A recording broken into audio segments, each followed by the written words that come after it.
Hello everyone, welcome to lecture number 4 of this chapter 3 current electricity। और आपके मन में जितने भी डाउट्स हैं टेम्परेचर और करंट को लेकर, the relation between temperature and the current, वो आज हम इस क्लास में फिनिश करने वाले हैं। तो आइए शुरू करते हैं आज का lecture, that is current electricity and the effect of temperature on current. जो आज हमारा मेजर टॉपिक होगा वो हम करने वाले हैं this temperature coefficient of resistivity, how the temperature is going to effect the resistance. किसी मटेरियल में जब इलेक्ट्रॉन ड्रिफ्ट करते हैं, मूव करते हैं, तो टेम्परेचर से वो कैसे इम्पैक्ट होते हैं, इस चीज को आज हम डिस्कस करने वाले हैं। So let's begin the class. So effect of temperature on resistance. सबसे पहले मैं डिस्कस करता हूं रेजिस्टेंस को। अभी तक हम रेजिस्टेंस के बारे में जो जानते हैं, कॉज मैंने डिस्कस किया था जब ओम्स लॉ की क्लास हुई थी, that resistance is due to collisions, है ना। ये फंडामेंटल कॉन्सेप्ट ध्यान में रखना है कि जो रेजिस्टेंस डेवलप होता है किसी मटेरियल में, वो कोलिजन्स की वजह से हो रहा है। जितने ज्यादा इलेक्ट्रॉन्स कोलाइड करते हैं उतना ज्यादा रेजिस्टेंस होता है। तो हमारे पास जो अच्छे कंडक्टर्स हैं वो बहुत अच्छा स्मूथ पैसेज देते हैं इलेक्ट्रॉन्स के मोशन को, इसलिए उनका रेजिस्टेंस कम होता है। इंसुलेटर्स में वो इतना स्मूथ पैसेज नहीं देते हैं, तो वहाँ जो रेजिस्टेंस है वो बहुत हाई हो जाता है। अब यहाँ एक छोटा सा एनिमेशन है मेरे पास। एक मटेरियल है जहां पर टेम्परेचर कम है ना। यहाँ टेम्परेचर क्या है? कम है, लो टेम्परेचर। तो यहाँ जो रेजिस्टेंस है, ये जो इलेक्ट्रॉन्स है, इलेक्ट्रॉन जो फ्री इलेक्ट्रॉन्स की बात हो रही है, ओके। फ्री इलेक्ट्रॉन से ऑरेंज वाले हैं, तो जो ऑरेंज बॉल्स हैं, these orange balls are free electrons, ठीक है। These are moving. तो कुछ रेजिस्टेंस आर डेवलप हो रहा है, थोड़ा बहुत तो कोलाइड कर ही रहे ना वो ब्लू बॉल से, और कभी आपस में भी कर जाते होंगे। तो ये एक रेगुलर सिचुएशन है। मैं क्या करता हूं, एक हायर टेम्परेचर करके देखता हूं, है ना। एक हायर टेम्परेचर बनाता हूं। टेम्परेचर अगर बढ़ा दिया जाए तो क्या होगा? अब देखो, if you compare these two, ये ऑरेंज बॉल्स यहां ज्यादा फास्ट मूव कर रही हैं और थोड़ा ज्यादा रैंडम है ना। अब इतना स्मूथ, जैसे स्मूथ पैसेज ऊपर है, आराम से निकल जाना है, नीचे इतना स्मूथ नहीं है। मोशन फास्ट तो है, ज्यादा तेज मूव कर रहे हैं, ज्यादा कोलाइड कर रहे हैं। और if you see this blue balls also, this blue balls are also bouncing more, that's why the collision is more, ज्यादा कोलाइड कर रहे हैं, आपस में भी ज्यादा कोलाइड कर रहे हैं। और ब्लू बॉल से, यानी जो पार्टिकल्स हैं सॉलिड के, जो न्यूट्रॉन्स होंगे, वहां न्यूक्लियस होंगे या अदर इलेक्ट्रॉन्स होंगे, उनसे भी बहुत ज्यादा कोलिजन हो रहा है। कुल मिला के बात ये, हायर टेम्परेचर पे सबकी काइनेटिक एनर्जी रेज हो जाती है, ज्यादा वाइब्रेशंस होते हैं, ज्यादा कोलिजन्स होते हैं, इसलिए हमें ज्यादा रेजिस्टेंस मिलता है। Okay, so more the temperature, higher the temperature, more the velocity of electrons and more will be the resistance because of the higher number of collisions। यही चीज यहाँ थ्योरी में भी हमने डिस्कस करनी है। एज टेम्परेचर इज इंक्रीज, जैसे ही temperature को बढ़ाएंगे, कंडक्टर्स के लिए ये ध्यान रखना है, बिल्कुल इंसुलेटर में ये चीज फॉलो नहीं होती है। पहले ही मैं नोट दे दे रहा हूं, ये सिर्फ और सिर्फ कंडक्टर्स के लिए है कहानी, इंसुलेटर्स की कहानी बाद में देखेंगे। और यहां पर मैंने वन आफ्टर अदर एक चीज के होने से क्या चीज होती है, पूरा का पूरा एक फ्लो चार्ट बना रखा है। मॉलिक्यूल्स वाइब्रेट मोर, ठीक है। If I raise the temperature, सबसे पहले क्या होगा, मॉलिक्यूल्स का वाइब्रेशन ज्यादा हो गया, मॉलिक्यूल स्टार्ट टू वाइब्रेट मोर, सबसे ज्यादा वाइब्रेट करने लग गए। क्या हो गया? इंक्रीज थर्मल एजिटेशन हो गई। एजिटेशन मीन्स जो रैंडमनेस आ रही है, जो परेशानी आ रही है, वो इंक्रीज कर गई है। जैसे मैं हैंड्स को अगर रब करता हूं तो मेरे हाथों में एक हीट फील होगी, गर्माहट फील होगी, बिकॉज ऑफ रेजिस्टेंस, क्योंकि रब हो रहा है। तो ये थर्मल एजिटेशन ज्यादा हो जाती है। And the most important, rate of collision increase हो जाता है। किसके कोलिजन की बात हो रही है? इलेक्ट्रॉन्स के। फ्री इलेक्ट्रॉन जो मूव कर रहे थे वो ज्यादा कोलाइड करते हैं। Collisions are more frequent, same चीज है। So the relaxation time decreases. अच्छा, रिलैक्सेशन टाइम याद है? Relaxation time was average time between two collisions. है ना। दो कोलिजन्स के बीच का जो टाइम है, एक कोलिजन लेट से अगर मैं यहां कर रहा हूं तो दूसरा कोलिजन यहां हो रहा है, इसके बीच में जो टाइम स्पैन होगा वो छोटा सा टाइम 10⁻⁻14 सेकंड वाला जो लास्ट लेक्चर में हमने डिस्कस कर लिया है, वो जो है वो डिक्रीज हो जाएगा, कम हो जाएगा। भाई ज्यादा कोलाइड करेंगे तो क्या होगा, रेस्ट करने का टाइम कम मिलेगा ना, रिलैक्स करने का टाइम कम मिलेगा, that's why relaxation time decreases. अब इस सब मैथमेटिकल फॉर्मूले में भी देखेंगे, इसीलिए क्या होगा, रेजिस्टिविटी या रेजिस्टेंस दोनों ही चीजें, ठीक है, resistivity and R both are similar thing here, दोनों ही इंक्रीज करेंगे, रेजिस्टिविटी भी बढ़ती है, रेजिस्टेंस भी बढ़ता है, both the things increases if we are going to increase the temperature.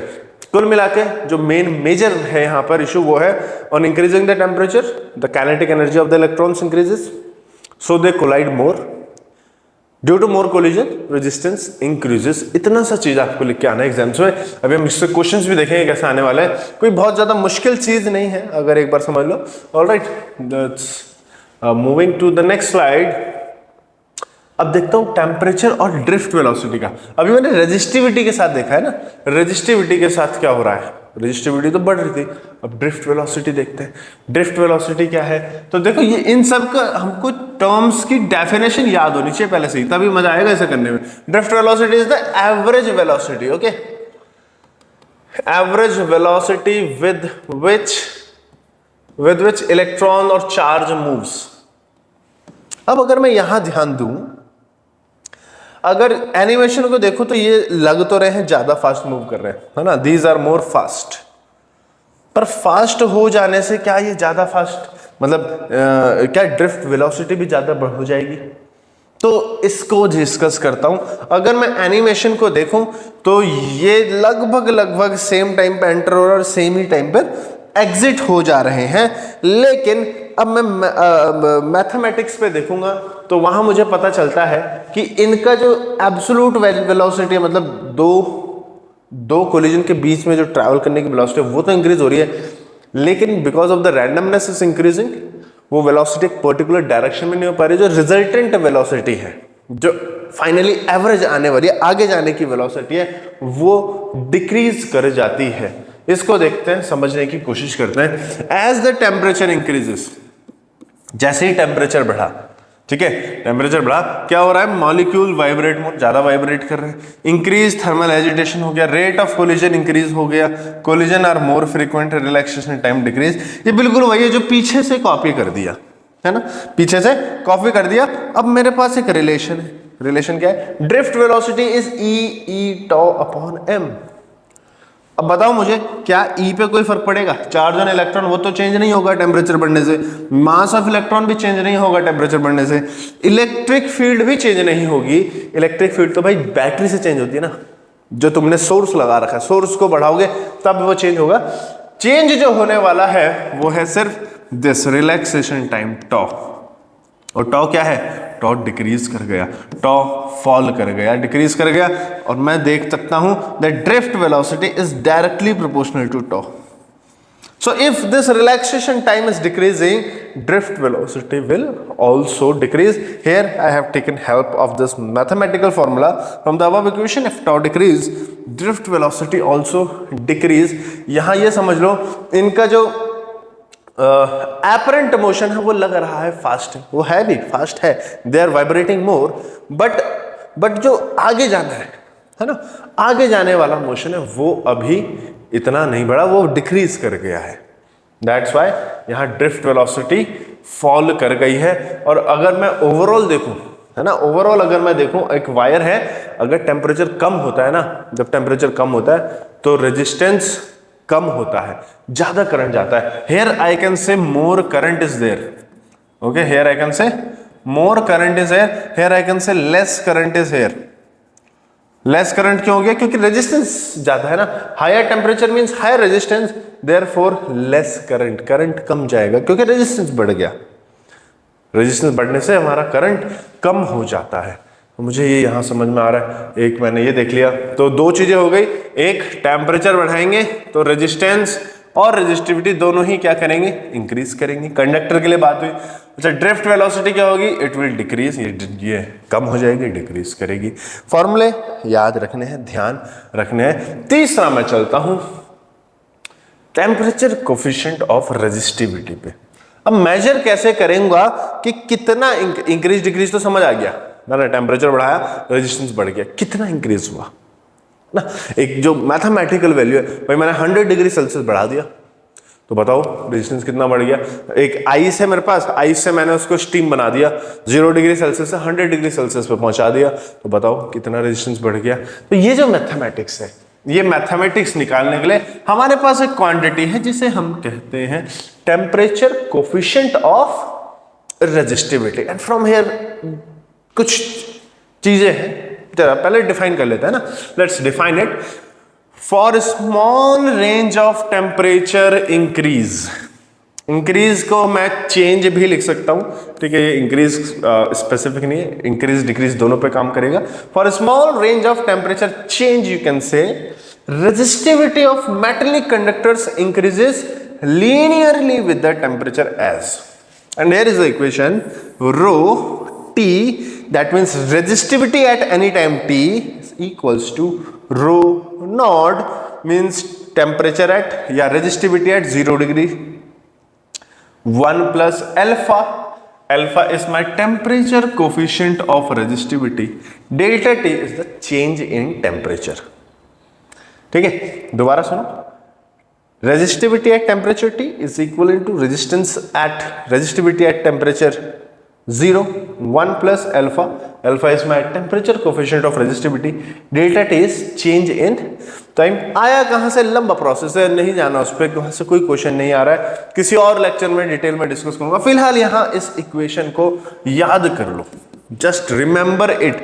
And one more thing, यहाँ रेंज जो है, टेम्परेचर चेंज की जो रेंज है छोटी होनी चाहिए। 50-100 डिग्री भी बहुत होता है, जितना कम रखेंगे उतना अच्छा हमारा आंसर आएगा। Where alpha is temperature coefficient of resistivity, all the variables are defined here. Rho naught is resistance of the conductor at T naught, T naught at 0 degree Celsius कह लो, rho T is the resistance of conductor at T degree Celsius। यहाँ ये equation important है। कुछ graph यहां पर दिए हुए हैं, ग्राफ को देखता हूं। अगर मैं ग्राफ देखो कंडक्टर का, रेजिस्टेंस टेम्परेचर ग्राफ है, रेजिस्टेंस टेम्परेचर ग्राफ, स्लोप क्या बता रहा है, स्लोप क्या बता रहा है, स्लोप बता रहा है ये ब्लू वाला कंडक्टर का बता रहा है। अगर टेम्परेचर बढ़ रहा है तो रेजिस्टेंस ऊपर जा रहा है। For conductors resistance is directly proportional to temperature, ये यहां से पता चल रहा है। For insulator and semiconductors, इन दोनों के लिए, for insulator my resistance is inversely proportional to temperature. ये मुझे लग रहा है क्योंकि जैसे मैं टेम्परेचर बढ़ा रहा हूं रेजिस्टेंस नीचे जा रहा है। If you see for semiconductors also same thing, you can watch here also, resistance is inversely proportional to temperature. Temperature बढ़ रहा है, रेजिस्टेंस नीचे जा रहा है, कम हो रहा है। अब यहां वो वाली स्टोरी मत लगा देना जो हमने यहां लगाई है ना, कि भाई टेम्परेचर बढ़ाएंगे तो कोलिजन्स ज्यादा होंगे, रेजिस्टेंस बढ़ जाएगा। नहीं नहीं नहीं, इंसुलेटर और सेमीकंडक्टर में ऑल टुगेदर एक डिफरेंट स्टोरी होती है। इंसुलेटर्स की कहानी डिफरेंट है क्योंकि इंसुलेटर की कहानी में ना फ्री इलेक्ट्रॉन्स नहीं है। इलेक्ट्रॉन्स में जो रेजिस्टेंस की वजह है वो है एब्सेंस ऑफ फ्री इलेक्ट्रॉन। यहां पर no free electrons are there, कोई फ्री इलेक्ट्रॉन्स है ही नहीं। अब कोई फ्री इलेक्ट्रॉन नहीं है तो टेम्परेचर बढ़ाते जाओ तो कोलिजन कहां से बढ़ेंगे जब फ्री इलेक्ट्रॉन नहीं, कोई कोलाइड ही नहीं कर रहा है। लेकिन टेम्परेचर बढ़ाने से यहां पर क्रिएशन ऑफ फ्री इलेक्ट्रॉन्स होता है। क्या होता है? क्रिएशन ऑफ चार्ज कैरियर कह लो, क्रिएशन ऑफ फ्री इलेक्ट्रॉन्स कह लो। कुछ इलेक्ट्रॉन्स को इतनी एनर्जी मिल जाती है कि अपनी ऑर्बिटल से, वैलेंस ऑर्बिटल से बाहर चले जाते हैं। बाहर चले जाएंगे तो क्या होगा? They are available for carrying the charge, free हो जाते हैं। तो टेम्परेचर बढ़ाने से इंसुलेटर्स में, सेमीकंडक्टर्स में, इनफैक्ट सेमीकंडक्टर में तो चैप्टर 14 में हम पढ़ेंगे कैसे वैलेंस बैंड से कंडक्शन बैंड पे जंप कर जाते हैं electrons on raising the temperature. So at higher temperature they conduct some current, कुछ कंडक्शन करते हैं और इस वजह से हम कहते हैं कि रेजिस्टेंस फॉल कर गया, क्योंकि टेम्परेचर बढ़ने से करंट बढ़ रहा है, इसलिए हमें ऐसा लगता है रेजिस्टेंस कम हो गया। खैर अभी हमें कंडक्टर्स पर ही फोकस रखना है, रेजिस्टेंस बढ़ेगा टेम्परेचर बढ़ने से, ये ध्यान रखेंगे। और कॉज क्या है? Due to more collisions of electrons. अभी मैं डिस्कस कर रहा हूं तुम्हारे साथ अल्फा, इस स्लाइड में टेम्परेचर कोफिशिएंट ऑफ रेजिस्टिविटी, है ना। डिफाइन कैसे करेंगे? डिफाइन कैसे करेंगे? तो अगर मैं अल्फा को यहां से डिफाइन करूं, मुझे मिलता है, देखो अल्फा इज इक्वल्स टू, अगले स्लाइड पे चलता हूं, alpha is equals to rho at any temperature T, यानी resistivity at temperature T minus rho naught upon rho naught delta T. यहीं से इसी को शफल करा है थोड़ा सा, यहां से अल्फा के लिए इस इक्वेशन को सॉल्व कर दिया तो मुझे ये मिलता है। इसको भी याद रखेंगे, दोनों इक्वेशन एक ही है, बोथ आर सेम, यहां से भी सॉल्व कर सकते हो, वहां से भी सॉल्व कर सकते हो, दोनों जगह से आंसर आ जाएगा। Resistivity eight any temperature T minus resistivity eight 0 degree, ये रिप्रेजेंट करेगा इंक्रीज इन रेजिस्टिविटी। और मेरी मानो तो इंक्रीज की जगह चेंज याद रखो, ताकि मैं इसे इंसुलेटर्स के लिए भी लगा लूं, change in resistivity upon rho naught original resistivity into delta T change in temperature. So अगर मैं इसे डिफाइन करूं, ये तो मैथमेटिकली हो गया, इंग्लिश में डिफाइन करूं, temperature coefficient of resistivity is defined as, क्या डिफाइन करता है? Increase in resistance per unit original resistance. अच्छा, रेजिस्टिविटी लिखो या फिर रेजिस्टेंस लिखो, कंफ्यूज नहीं होना है, दोनों ही चीजें सही हैं, बोथ थिंग्स आर करेक्ट। यहां मैंने रेजिस्टिविटी के लिए रो करके करा, यहां मैंने रेजिस्टेंस आर करके किया, both the formulas are same. So increase in resistance per unit original resistance, increase in resistance per unit original resistance per degree Celsius और केल्विन राइज इन टेम्परेचर। यहां पर टर्मिनोलॉजी में थोड़ा सा इशू मुझे लग रहा है, इंक्रीज की जगह आप चेंज लिखे तो ज्यादा बढ़िया है, चेंज पर डिग्री चेंज, यहां पे चेंज, ताकि जनरलाइज रहे, डेफिनेशंस आर जनरल ना। तो temperature coefficient of resistance is defined as change in resistance per unit original resistance per degree Celsius change in temperature. एक यूनिट डिग्री चेंज करूंगा temperature को, 27 degree हो रहा है, 28 डिग्री कर दिया तो रेजिस्टेंस में कितना चेंज आया? That change in resistance per unit original resistance is my temperature coefficient of resistivity. अभी एक आध क्वेश्चन करूंगा, समझ में आ जाएगा बिल्कुल। फिलहाल ये समझना है, एक टेम्परेचर चेंज साथ, है ना, 1 डिग्री टेम्परेचर चेंज हुआ तो रेजिस्टेंस में कितना चेंज आया। अभी जो पीछे हमने पढ़ा, ये थ्योरी थी कि इंक्रीज हो रहा है, टेम्परेचर बढ़ाएंगे रेजिस्टेंस बढ़ रहा है। अब हमें इसकी मैथमेटिक्स करनी है कि कितना इंक्रीज हो रहा है, भाई ये तो बताओ, 2 ओम्स बढ़ गया, 5 ओम्स बढ़ गया, 10 ओम्स बढ़ गया, वही हमें यहाँ पर डिस्कस करना है। और ये यहाँ पर मुझे जो पीछे मैंने ग्राफ देखा, ये जो ग्राफ रेजिस्टेंस टेम्परेचर ग्राफ है, उसके बारे में 2 चीजें दी गई। Slope of RT graph is positive for conductors, वो यहाँ नजर भी आ रहा है, क्योंकि टेम्परेचर बढ़ रहा है तो रेजिस्टेंस भी बढ़ रहा है। तो इस कंडक्टर के केस के लिए RT graph for conductors slope is positive. Slope is positive का मतलब अगर टेम्परेचर बढ़ाएंगे तो रेजिस्टेंस भी बढ़ेगा, सिंपल सी बात है, डायरेक्ट रिलेशन है। स्लोप इज पॉजिटिव, इसका मतलब अल्फा भी पॉजिटिव है। And for insulators non metals and semiconductors also, ये जो ग्राफ है नेगेटिव स्लोप दे रहा है, देयरफॉर दिस अल्फा और temperature coefficient of resistivity is negative. ये जो स्लोप है ये नेगेटिव आ रहा है, जो बता रहा है कि अगर मैं टेम्परेचर को बढ़ाऊंगा तो इनका रेजिस्टेंस कम हो जाएगा, फॉल हो जाएगा। Temperature is inversely proportional to resistance, इस चीज को सिंपली रिप्रेजेंट कर रहा है हमारा ये जो स्लोप है, ये जो अल्फा की वैल्यू है। इंपॉर्टेंट है, अब ये आएगा, डिस्कस होगा। अल्फा पॉजिटिव है तो क्या सिग्निफिकेंस है, नेगेटिव है तो क्या है, बड़ा है वैल्यू बहुत बड़ी आ रही है तो क्या है, और वैल्यू बहुत छोटी आ रही है तो क्या है, ये सब चीजें डिस्कस करूंगा मैं अभी। अल्फा, अब देखो, मैं मेटल्स नॉन मेटल्स के बारे में एक चीज और पता चल गई, कंडक्टर्स, इंसुलेटर्स और सेमीकंडक्टर्स, इनको पहले भी बहुत बार डिफरेंशिएट कर चुका हूं। एक नया पॉइंट मुझे मिल गया इनको डिफरेंशिएट करने का कि भाई कंडक्टर्स के लिए अल्फा पॉजिटिव है, नॉन मेटल्स या इंसुलेटर्स के लिए अल्फा नेगेटिव है। तो एक बार वापस से सम कर लेता हूं मैं सारे जो पैरामीटर्स जो अभी तक हम पढ़ चुके हैं। अभी से कंडक्टर और इंसुलेटर को देखो 6th 7th 8th क्लास के बच्चे भी डिफरेंशिएट करते हैं, फिर 10th क्लास में वापस डिफरेंशिएट करने को आता है, 12th में फिर से डिफरेंशिएट करने को आया, प्रोबेबली आगे भी आ सकता है। अभी हमने 2-4 जो नई चीजें सीख ली हैं इनके लिए वो हम यहाँ पर ऐड कर रहे हैं, है ना। कंडक्टर्स में देखो सबसे पहले क्या है, लो रेजिस्टिविटी, रेजिस्टेंस नहीं रेजिस्टिविटी की बात चल रही है ना, लो रेजिस्टिविटी एंड रेंज याद होनी चाहिए।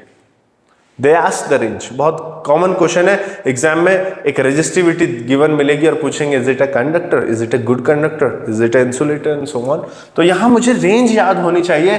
अच्छे कंडक्टर्स की रेंज 10⁻⁻8 के आसपास होती है। जितने भी कॉपर वायर्स हैं, जितने भी अच्छे कंडक्टर्स हैं, they all have the resistivity in the range 10⁻⁻8 ohm meter. However 10⁻⁻2 तक अगर रेजिस्टेंस रहता है तो इलेक्ट्रिसिटी कंडक्ट कुछ अमाउंट में होती रहती है और हम उसे कंडक्टर वाली रेंज में ही डाल देते हैं। दूसरी चीज, as a temperature increase resistance increase, temperature is directly proportional to resistance। ये अभी देखा हमने कि भाई टेम्परेचर बढ़ा दो तो रेजिस्टेंस बढ़ जाएगा। अच्छा, सेमीकंडक्टर्स और इंसुलेटर को भी देखते चलते हैं साथ के साथ। यहां कंडक्टर्स में लो है, यहां पर क्या होगा, मीडियम होगी, और यहां पर क्या होगा, हाई होगी। रेंज देखेंगे तो यहां 10⁻⁻8 से -2 था, यहां -2 से 6 तक। 10⁻⁻2 ओम से 10⁻6 ओम्स तक अगर है तो ये सेमीकंडक्टर के। अच्छा, कोई हार्ड एंड फास्ट नहीं है कि एक पॉइंट आएगा ठीक इसके बाद हम सेमीकंडक्टर से इंसुलेटर हो जाएंगे, नहीं, ऐसा कुछ नहीं होता। ये एक रफ रेंजेस है। And for insulator resistivity is 10⁸, बहुत बड़ी रेजिस्टिविटी, बहुत बड़ा वैल्यू है रेजिस्टेंस का।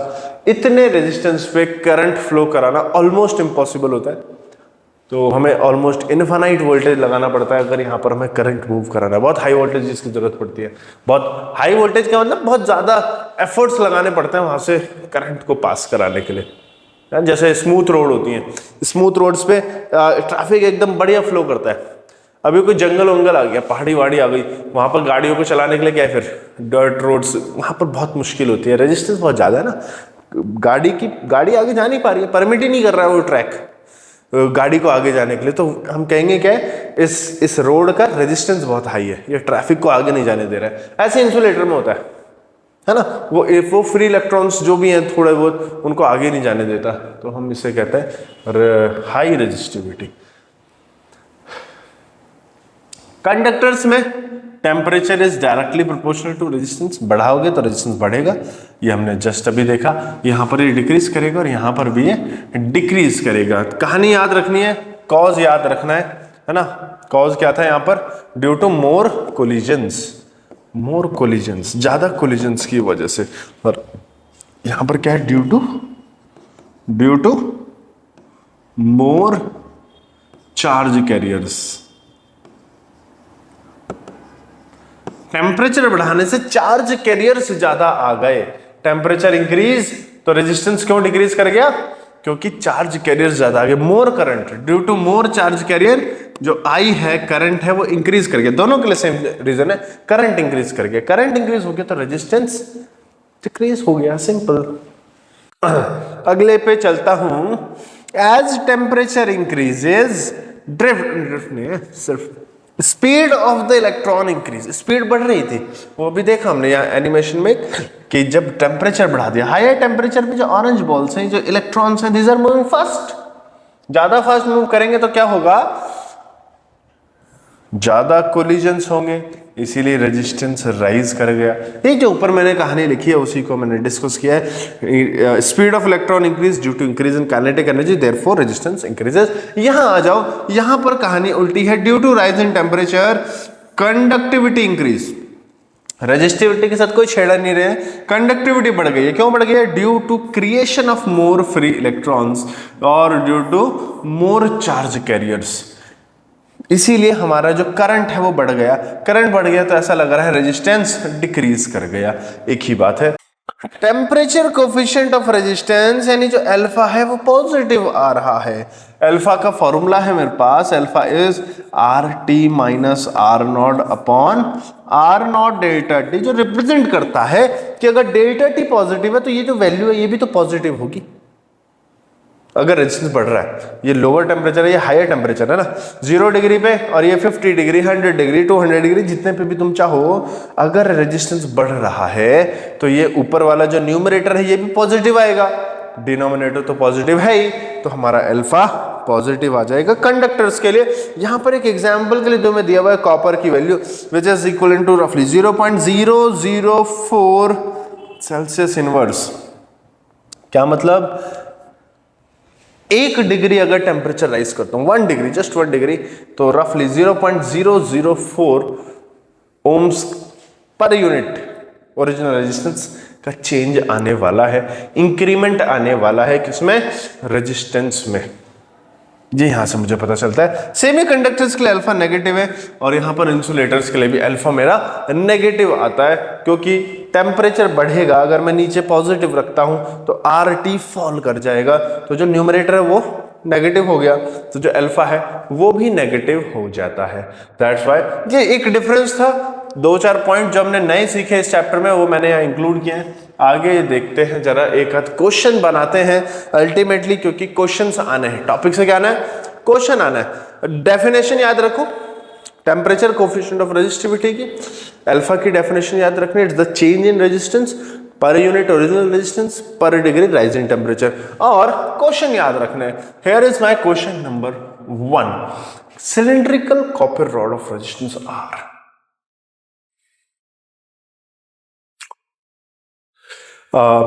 ये जो क्वेश्चन है टॉपिक से थोड़ा पीछे का आ गया है, बट कोई बात नहीं, अब आ गया तो सॉल्व कर देता हूं तुरंत फटाफट से। एक वायर है मेरे पास, cylindrical copper rod, resistance R है, कट इनटू 3 इक्वल पोर्शन, इसके 3 टुकड़े हो गए, 1 2 3। द रेजिस्टेंस ऑफ वन सर्च पोर्शन इज, अब देखो ये पुराना फॉर्मूला है, क्योंकि ऐसा नहीं कि मैंने अभी टेम्परेचर सीखा तो टेम्परेचर के क्वेश्चन आ गया ना, रो एल अपॉन ए ये फॉर्मूला था। अगर मैं एल को डायरेक्टली प्रोपोर्शनल टू लेंथ है, अगर एल को 1/3 कर दूंगा तो रेजिस्टेंस भी तो 1/3 होगा, तो R/3 इज माय आंसर। ज्यादा यहां फोकस नहीं कर रहा हूं, पिछले टॉपिक का था question. Coming to the question, resistance of platinum wire is 2.4 ohms at this, है ना। तो मुझे पता चला जो मेरा टेम्परेचर है T नॉट 0 डिग्री सेल्सियस और T नॉट पे जो रेजिस्टेंस है R नॉट वो हो गया 2.4 ohms, पहला ही पता चल गया। फिर वो कह रहा है 3.4 ohm at 100 डिग्री, यानी T कह लेता हूं सिर्फ, टेम्परेचर इज 100 डिग्री सेल्सियस, यहां पर जो मेरा रेजिस्टेंस हो गया है वो हो गया है 3.4 ohms। भाई रेजिस्टेंस बढ़ रहा है, टेम्परेचर बढ़ रहा है तो रेजिस्टेंस भी बढ़ रहा है, क्यों, क्योंकि ये कोई प्लैटिनम वाला कंडक्टर है। If the resistance at T is 4 ohms then the temperature of T is equals to, है ना, T, इसको फिर मैं कुछ कह देता हूँ, T1 कह देता हूँ इसको, तो T1 पे ही है, तो मैं वो कह रहा है कोई टेम्परेचर T है जो क्वेश्चन मार्क है और यहाँ पर रेजिस्टेंस कितना हो गया, 4 ohms हो गया है, तो बताओ जरा T कितना है, ये पूछा गया है। क्वेश्चन समझ आ गया। क्वेश्चन में देखो, सबसे पहले अल्फा गिवन नहीं है, temperature coefficient of resistivity given नहीं है, मुझे ये नहीं पता 1 डिग्री टेम्परेचर चेंज से रेजिस्टेंस में कितना चेंज आ रहा है, तो इसके लिए मैं पहले अल्फा निकालने की कोशिश करता हूं। And I have alpha is equal to R T minus R not upon R not delta T. तो पहले मैं 0 to 100 के लिए निकाल रहा हूं, फॉर 0 to 100 डिग्री सेल्सियस के लिए। यहां से मैं अल्फा की वैल्यू निकालता हूं, alpha is equals to R T यानी 3.4 minus R naught 2.4 upon 2.4 delta T 100 minus 0 which comes out to be 1 upon 2.4 यानी 1/240 ओम मीटर। ये मुझे अल्फा की वैल्यू मिली। ओम मीटर कहां से हो जाएगा, केल्विन इनवर्स या सेल्सियस इनवर्स, ओम मीटर तो रेजिस्टिविटी होता है। तो ये मेरे को अल्फा की वैल्यू मिली अभी। अब ये मैं आता हूं इन दोनों पर, for let me change the colour, for 100 degree Celsius to T degree Celsius. अगर 100 से T डिग्री सेल्सियस तक रेज कर रहे हैं तब देखो, अच्छा अल्फा तो कांस्टेंट है, वो तो चेंज नहीं होगा, तो अब मैं अल्फा को ले लेता हूं 1/240। फॉर्मूला वही लगा रहा हूं, आर टी, आर है टेम्परेचर टी, जो मुझे निकालना है इस बार, आर निकालना है, सॉरी आर तो दिया है, आर तो दिया है, आर तो दिया है, 4 ohms दिया हुआ है, आर तो 4 दिया हुआ है, माइनस आर एट 100, क्योंकि 100 से टी जा रहा हूं ना, इस टी पे रेजिस्टेंस 4 है, 100 डिग्री सेल्सियस पे कितना था 3.4 है, अपॉन ओरिजिनल यानी 3.4 delta T change in temperature, तो ये मैं लिख रहा हूं टी माइनस 100, टी माइनस 100, क्योंकि चेंज इन टेम्परेचर 100 से टी जा रहा हूं, तो ये T minus 100 that's my change in temperature. इसको सॉल्व करके देखता हूं तो ये मुझे मिलता है टी माइनस 100, इसको इधर ले आता हूं, this is 0.6 upon 3.4 and here it is 240 comes here, ये डेसिमल हट गए and I get 2 17s and 2 120s. I'm getting it as 6. इसको सॉल्व कर देता हूं, दिस इज ये रफली सॉल्व करके आ रहा है मेरे पास 42 43 के आसपास, मैंने रफ एस्टिमेट ले लिया, मुझे मिलता है T इज इक्वल टू 100 उधर चल जाएगा, रफली 142 डिग्री सेल्सियस। तो कैलकुलेशन एक बार देख लेना, 43 भी हो सकता है, 42 पॉइंट समथिंग भी हो सकता है, ये प्रोसेस हमें समझना था। अल्फा की value R T minus R not upon this है ना, इसको सॉल्व कर लिया पहले, क्योंकि मेरे पास जो डेटा था वो मैंने यहाँ फर्स्ट स्टेप में 0 से 100 डिग्री सेल्सियस के लिए सॉल्व किया, अल्फा निकाल दिया, उसके बाद मैंने 100 से टी के लिए निकाल दिया, तो मेरा टी पता चल गया। कुछ चीजें गिवन थी, कुछ अननोन थी, और हमने हेल्प करके सारे को सॉल्व कर दिया। That's my question. बढ़ता हूं अगले क्वेश्चन पे, आ जाओ जरा, थर्ड क्वेश्चन पे आ जाओ। Increasing the temperature and specific resistance, है ना, टेम्परेचर को इंक्रीज कर रहे हैं तो क्या होगा, स्पेसिफिक रेजिस्टेंस होगा, कंडक्टर ज्यादा कोलिजन होंगे, बढ़ेगा, सेमीकंडक्टर डिक्रीज करेगा, क्योंकि चार्ज कैरियर बढ़ जाएंगे, ज्यादा करंट मिलेगा, तो रेजिस्टेंस ऐसा लगेगा फॉल कर गया है। पहले के लिए इंक्रीज, दूसरे के लिए decrease, option C is my correct option. ऐसे हम सॉल्व कर लेंगे। आगे देखें, metal coil has the resistance इतना 0, रेजिस्टेंस इतना 80, फाइंड द टेम्परेचर, अल्फा निकालना है, सिंपल सा क्वेश्चन है।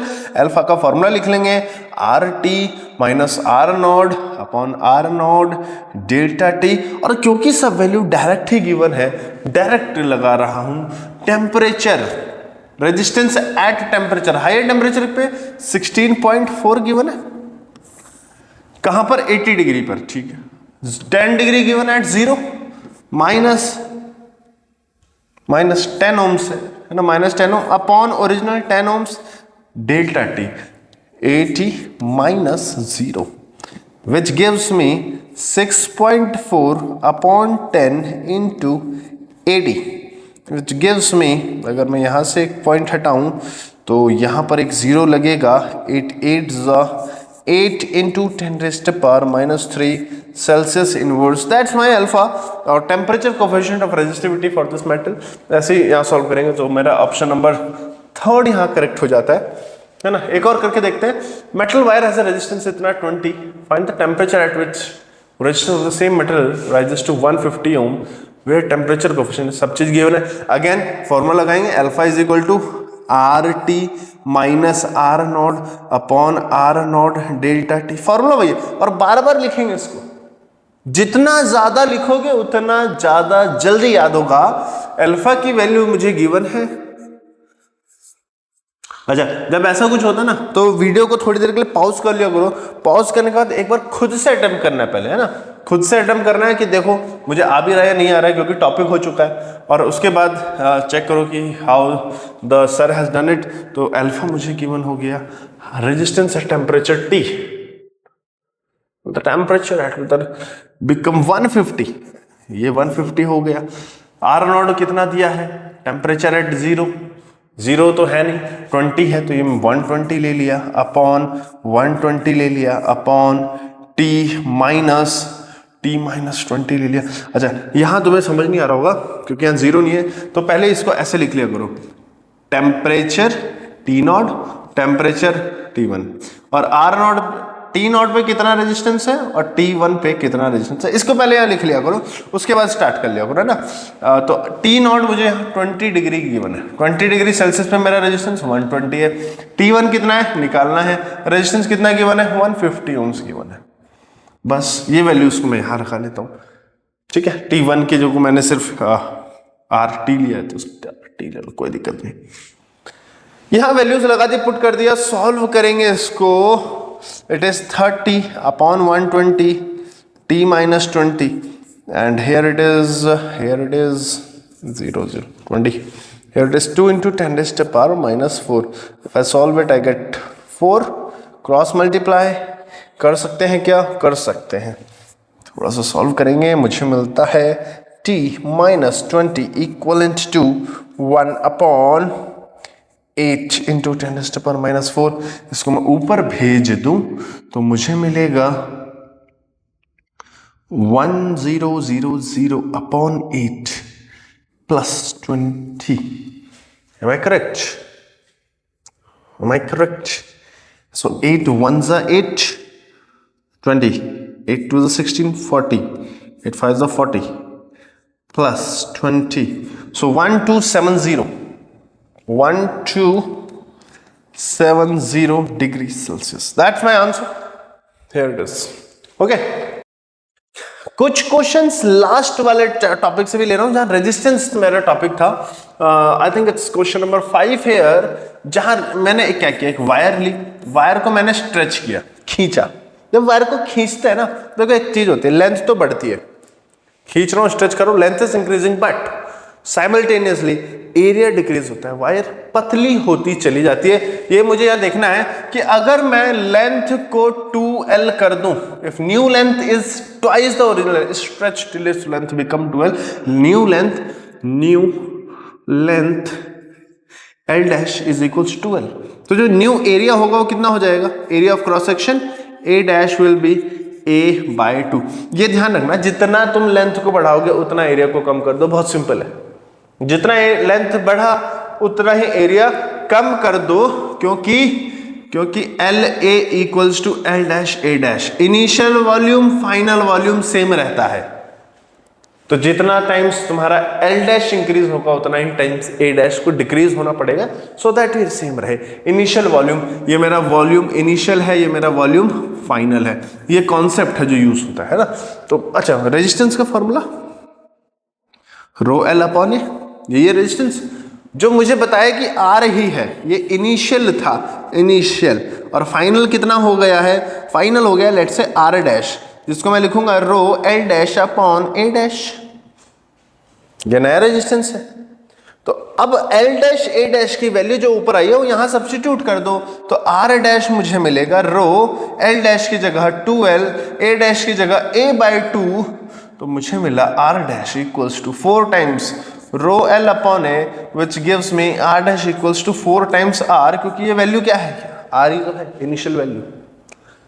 So resistance of the stretch wire is 4 times the original resistance R।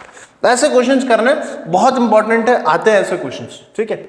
एक और देखो, resistance of wire is 20 ohms, stretched 3 times कर दिया, 3 गुना खींच दिया, L dash is 3 times L, density remain constant, resistance बताना है, तो भाई A डैश क्या हो जाएगा, A/3 हो जाएगा, A/3 हो जाएगा। R डैश जब निकालूंगा वो रो L dash upon A dash जब लगाऊंगा रो 3L अपॉन A/3, तो मुझे मिला R dash equals to 9 times R, और R कितना दिया है 20, यही तो है R की वैल्यू, तो R डैश हो गया 9 into 20, 180 ohms. So my option D is correct. ऐसे फटाफट से सॉल्व करने होते हैं ऐसे क्वेश्चन, क्लास 10th की एस्चांद में भी मिल जाएंगे ये वाले क्वेश्चन, ठीक है। हाँ, 12th का स्टैंडर्ड नहीं है ये, 12th में प्रैक्टिस के लिए, रिमाइंड कराने के लिए दिया है बस, ताकि एकदम से डर ना लगे। And the last question for today एकदम बढ़िया क्वेश्चन है, थोड़ा कड़क क्वेश्चन आया है। Wire of length L, cross sectional area है, वेरिएबल रेजिस्टिविटी लेंथ एल। कोई वायर है हमारे पास, ठीक है, लेट्स से एल लेंथ की वायर है और इसकी जो रेजिस्टिविटी है वो सेम नहीं है, चेंज हो रही है। चेंज कई तरीकों से हो सकती है, कुछ हो सकता है प्रॉब्लम यहाँ पर, ये ओरिजिन मान लेता हूँ, इसे ए पॉइंट मान लेता हूँ। हो सकता है टेम्परेचर हर जगह अलग अलग हो, कहीं पर गर्मी ज़्यादा है, कहीं पर ठंड ज़्यादा है, उस हिसाब से भी रेजिस्टिविटी चेंज होती रहती है, रेजिस्टेंस चेंज होता रहता है। या हो सकता है कुछ एलॉय मिक्सचर वगैरह, खैर जो भी है, हमें एक फंक्शन दिया हुआ है जहां रेजिस्टिविटी चेंज हो रही है, पूछा गया है रेजिस्टेंस बताना है। तो मैं क्या करता हूं, छोटे से सेक्शन का कोई छोटा सा सेक्शन dx कंसिडर करता हूं, ठीक है। ये मैं यहां ग्रीन पार्ट जो है ना इस वायर का, छोटा सा टुकड़ा, उस वायर का रेजिस्टेंस dx मान लेता हूं। dx लेंथ का रेजिस्टेंस है ना, let dr be resistance of dx section of wire, then can I write dr is equals to rho l upon a, ये लिख सकता हूं भाई। क्रॉस सेक्शनल एरिया a तो कांस्टेंट है, वो तो चेंज नहीं हो रहा, सिर्फ रेजिस्टिविटी ही तो चेंज हो रही है।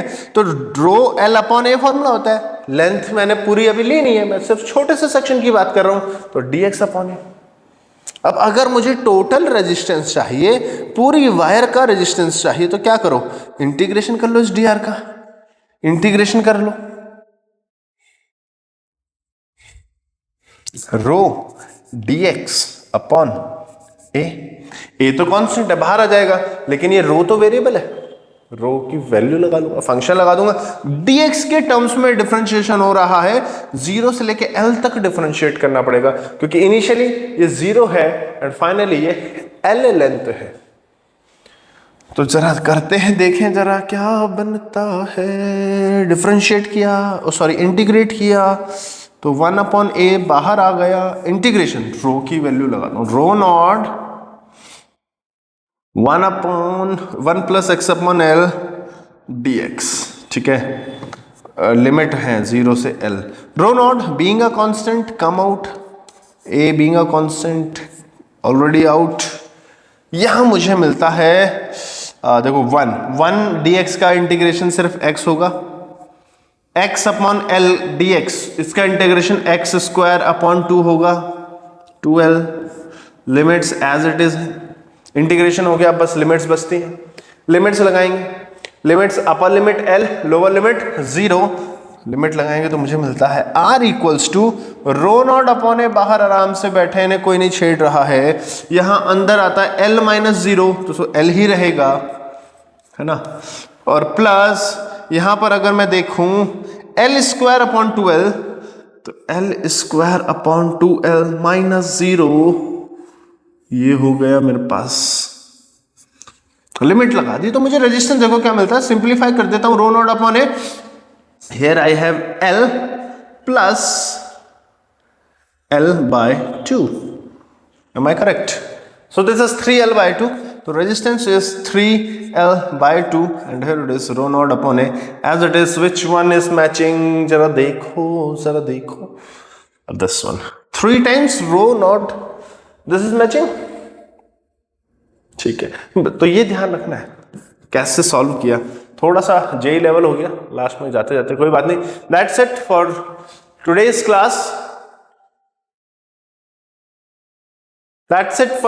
क्लास, एंड और भी क्वेश्चंस प्रैक्टिस करना, और क्वेश्चन जितने भी मिले, बहुत सारे क्वेश्चन इस टॉपिक से आते हैं। वैसे आज का हमारा जो मेन टॉपिक था वो temperature effect on current and drift velocity, resistance पे क्या इम्पैक्ट पड़ने वाला, यही था।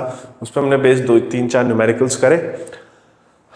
अगली क्लास में मिलते हैं, तब तक के लिए थैंक यू।